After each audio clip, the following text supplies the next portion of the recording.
क्या आपके फेस पे हमेशा एक टायर्ड लुक बना रहता है और आपकी एज आपके फेस के साथ मैच नहीं कर रही है?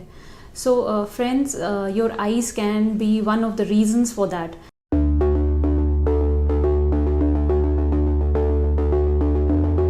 Friends, I am Dr. Hina Kudyar, consultant cosmetic and plastic surgeon, director and co-founder of the Escalpia Clinic at GK1 New Delhi. अब हम बात करेंगे उन कारणों की जिनकी वजह से आपके फेस पे ये एक टायर्ड अनहैप्पी लुक बनी रहती है आपकी आईज की वजह से. So coming to the reasons for unhappy eyes, सबसे पहले मैं बात करूंगी पिगमेंटेशन की. अंडर आई पिगमेंटेशन एक बहुत इंपॉर्टेंट रीज़न है इसके लिए. Then there is formation of wrinkles around the eyes, जो कि आपके फेस को और आईज को एक टायर्ड लुक देती हैं. फिर coming to the formation of under eye bags और ड्रूपी अपर आईलिड्स, लूज और लैक्स लोअर आईलिड. ये सब कारण हैं जो कि आपकी आईज़ को एक बहुत ही टायर्ड और अनप्लीजिंग लुक देती हैं, प्लस आपके फेस की पर्सनालिटी को भी कम करती हैं. For all the changes around the eyes हमारे पास क्या क्या रीज़न्स हैं?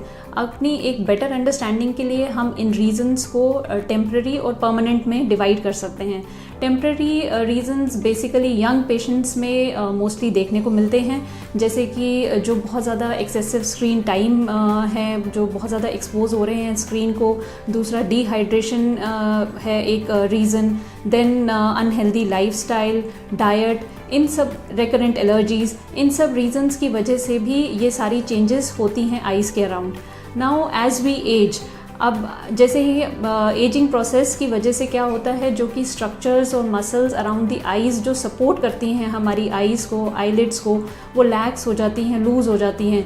तो उसकी वजह से जो अंडरलाइंग फैट है वो हर्निएट करता है, जो कि प्रेजेंट करता है as under eye bags and also जो पफी आईज़ जो कि अपर आईलिड में देखने को मिलती हैं. विद एज क्या होता है कि स्किन की क्वालिटी भी थोड़ी थिन हो जाती है और उसकी वजह से जो अंडरलाइंग वेसल्स हैं वो प्रोमिनेंट होती हैं और वो रिजल्ट करती हैं इन पिगमेंटेशन. सो दोनों टेम्प्रेरी और परमानेंट कॉजेज़ की वजह से हमारी आईज़ के अराउंड ये सब चेंजेस होती हैं. अब एज की वजह से जो भी चेंजेस होती हैं वो मोस्टली हमें ओल्डर एज ग्रुप में देखने को मिलती हैं और temporary causes are more common in the younger age group. अब एक बार हमें रीजंस पता चल गए हैं हमारी आईज़ के अराउंड चेंजेस के, तो हम बात करेंगे कि हमारे पास क्या क्या ट्रीटमेंट ऑप्शंस हैं. सो treatment options for I rejuvenation हम डिवाइड कर सकते हैं into non surgical and surgical. So non surgical जो प्रोसीडियर्स हैं वो हमारे पास हम एनलिस्ट कर सकते हैं उनको as botox, fillers, chemical peels and lasers. ये सब जितने भी प्रोसीडियर्स हैं ये नॉन सर्जिकल में आते हैं. Now further discussing the non surgical procedures, सबसे पहले मैं बात करूंगी केमिकल पील्स की.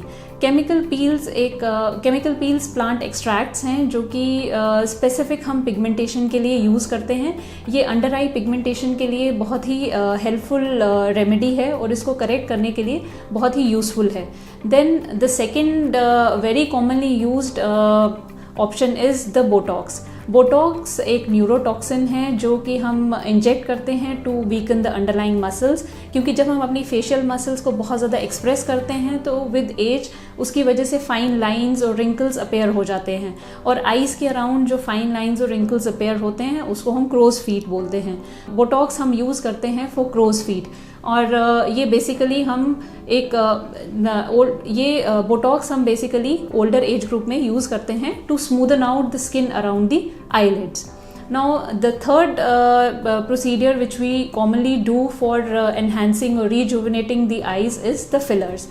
Fillers are basically gel-like substances जिनके अंदर hyaluronic acid होता है जो कि normally हमारी body में present रहता है, but with age उसकी धीरे धीरे वो डिक्रीज़ होने लगता है. तो ये फिलर्स क्या करते हैं, आई का कॉन्टूर मेंटेन करते हैं और उसके साथ साथ ये एक हाइड्रेटेड लुक भी देते हैं फेस को. तो फिलर्स हम both young age group and older age group दोनों में कर सकते हैं. यंगर एज ग्रुप में जो इसकी इंडिकेशन है that is a deep tear trough, या फिर जो आईज़ के नीचे बहुत डीप गड्ढे बने होते हैं, उन केसेस में हम फिलर्स करते हैं just to improve the contour. And old age में भी सेम है, जहाँ पे भी हमें रिक्वायरमेंट है to enhance the contour and to give a hydrating look to the skin around the eyes, we use the fillers. Then the fourth treatment option which is available is the lasers. अब जो lasers basically रीसर्फेसिंग lasers होते हैं जो हम older age group में use करते हैं just to tighten the skin around the eyes, जो कि विद एज लूज़ हो जाती है because it loses is elasticity.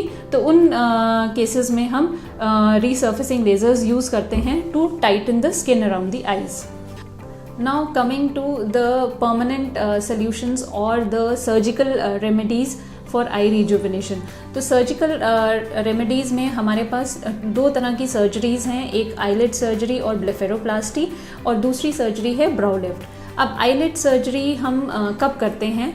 Eyelid surgery basically उन पेशेंट्स में की जाती है जिनकी स्किन अपर और लोअर आईलिड दोनों की स्किन विद एज लूज़ हो गई है और उनका जो अंडरलाइंग फैट है वो हर्निएट हो गया है, जो कि प्रेजेंट करता है as under eye bags, and और उनकी स्किन भी जो लोअर आईलिड की स्किन है वो लूज़ हो गई है.